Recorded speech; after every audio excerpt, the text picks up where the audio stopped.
दुनिया भर में डेंगू बुखार के केसेस में इजाफा होता जा रहा है, मगर ये डेंगू क्या होता है और इसे कैसे बचा जा सकता है? ये एक वायरल इन्फेक्शन है जो खून चूसने वाले मच्छर से फैलता है। ये आम तौर पर गर्म और मरतूब यानी हॉट एंड ह्यूमिड वेदर में आम है।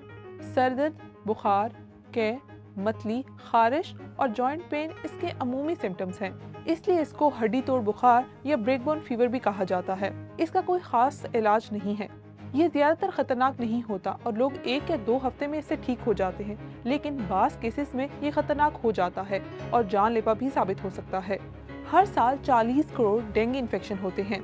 ग्लोबल हेल्थ एक्सपर्ट्स का कहना है कि दुनिया के निस्फ आबादी को इससे खतरा है और क्लाइमेट चेंज इस खतरे को बढ़ा रहा है। बढ़ते हुए दर्जा हरारत और सैलाब में इजाफा इस खतरे को तेजी से फैला रहा है। इसकी वैक्सीन तो है, लेकिन सिर्फ उन लोगों के लिए जिनको एक बार डेंगू हो चुका है या वो उस इलाके में रहते हैं जहाँ ये आम है। इससे महफूज रहने का बेहतरीन तरीका ये है कि मच्छर के काटने से बचें।